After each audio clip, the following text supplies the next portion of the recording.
Всем привет! Это канал Scale Journal, и сегодня в рубрике обзор набор от фирмы Trumpeter, итальянский основной боевой танк C1 Ariete. Это набор 2005 года выпуска, состоит он из 227 деталей, и размеры у него 283 мм в длину и 106 мм в ширину. Это второй обзор из последней посылки от магазина Banggood. Ссылка на этот набор будет в описании к видео. Ну а теперь приступим к содержимому коробки. И начну обзор, как обычно, с инструкции.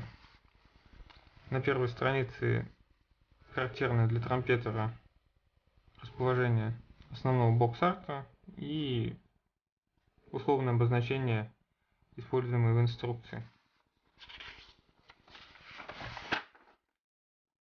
Инструкция сделана в виде книжки, 12 страниц. На второй странице у нас дана схема расположения деталей на литниках, и предлагается начать сборку со сборки подвески. Собирается правая и левая сторона подвески, затем сборка катков ленивцев, катков, поддерживающих катков и ведущей звездочки. Ну а также предлагается сразу склеить виниловые траки. Также установить все катки на корпус. После установки катков предлагается поставить гусеницы. И затем плавно переходит сборка к верхней части корпуса. Собирается крышка, устанавливается крышка МТО задняя, броневой лист, вклеиваются наблюдательные приборы водителя, да, вот люк водителя. Ну а затем устанавливаются мелкие детали на верхнюю часть корпуса. Здесь продолжение верхней части корпуса, с установкой уже ее на нижнюю часть. Ну а дальше ставятся бортовые экраны, трос. Повторяется то же самое с левой стороны. И на заднюю часть устанавливаются ящики, запасные траки. Собирается из двух половинок пушка, основное орудие. Здесь предлагается сразу до склеивания выкрасить внутреннюю часть серебряной краской. А затем начинается сборка башни.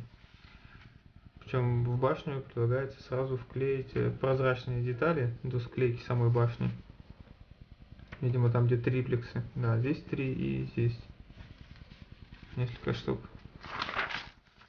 И после этого уже собирается полностью башня. Устанавливаются люки, маска орудия, задний ящик под различные инструменты, наблюдательные приборы, поручни, дымовые шашки.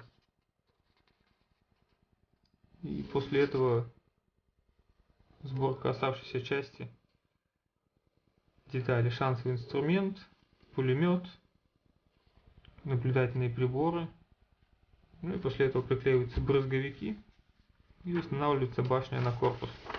На последней странице у нас показан общий вид танка со всех сторон и места, куда нужно приклеивать декали. Судя по инструкции, сборка не должна составить какого-то труда. Давайте теперь посмотрим на сами литники. Начнем рассмотрение с корпуса. Корпус у нас выполнен из двух половинок. Даны пазы для того, чтобы совместить. Сейчас попробуем сразу. Он совмещается достаточно хорошо. Стыкуемость отличная, половина корпуса.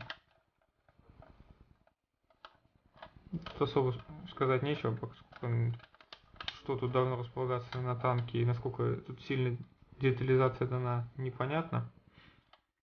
Но отлито неплохо. Утяжен облоя не видно. Дальше рассмотрим башню. Также состоит из двух половинок. Вот видим места, куда нужно будет вклеить прозрачные детали. Также здесь имеются пазы для стыковки. Попробуем.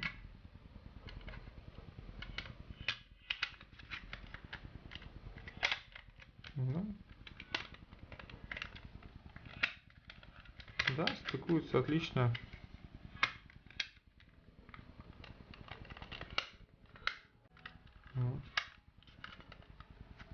При склеивании, думаю, щелей никаких не должно возникнуть. Тут надо будет обрезать только следы питателей, чтобы совместить нормально. Сейчас это не удается. Вот. На самой башне имитированы сварные швы, то в принципе хорошо. Вот здесь вот есть небольшое количество облоев в наблюдательных приборах, нужно будет их немножко подрезать. А так, литье в целом хорошее. Идем дальше. Далее у нас идут два одинаковых литника с элементами подвески. То есть сами катки, звездочки, опорные катки, проушины для троса, балансиры, буксировочные крюки. Да, отлито чисто, каких-то проблем с стыковкой не возникнет.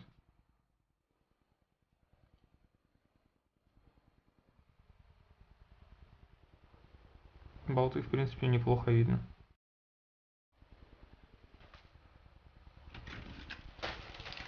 Далее у нас идет литник. Это задняя крышка на моторный отсек, бортовые экраны.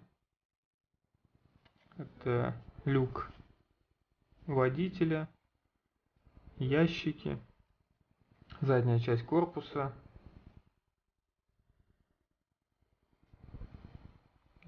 Данные фары. Это держатель для ствола, похоже. Но опять же, литье хорошего качества. Каких-то утяжен облоя и дефектов не видно. Все пролито достаточно хорошо. В том числе и мелкие детали.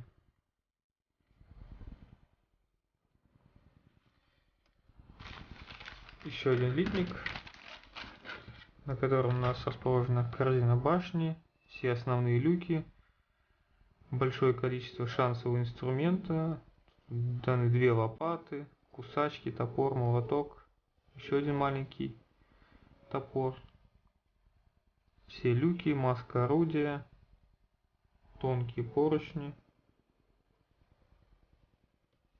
ящики.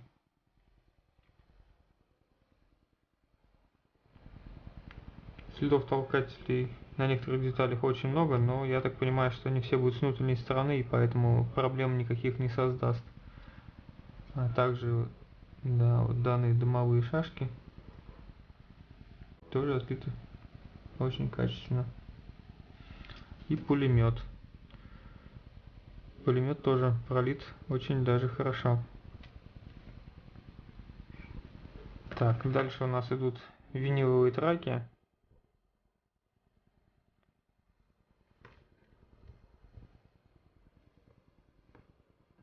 Для виниловых траков они отлиты достаточно хорошо. И последнее, что у нас лежит в коробке, это прозрачные детали. Здесь они выполнены не в виде стекляшек, а тонкая прозрачная пленка с намеченными квадратиками для вырезания.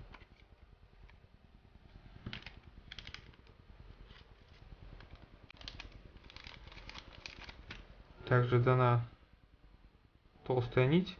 По всей видимости, ее предлагается использовать в качестве троса. и даны декали. Декали достаточно такой простенький набор.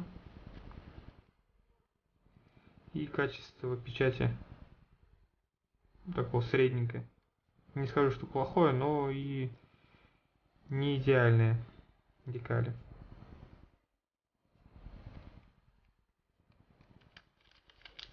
Итак, это у нас все. Получается, в наборе у нас идет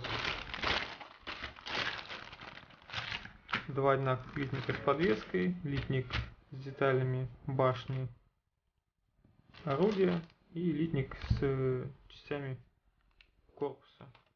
Верхняя крышка отсека, двигательного отсека, бортовые экраны и 2 детали башни и 2 детали башни и 2 детали корпуса.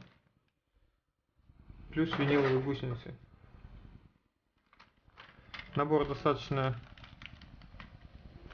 простой в плане количества деталей. Сборка должна быть очень быстрой, несложной. В принципе, я думаю, этот набор можно пытаться собрать как одну из первых моделей. Качество литья, как я уже говорил, хорошее. Облоя практически нет. Инструкция понятная и подробная. Всем спасибо за просмотр. Пока.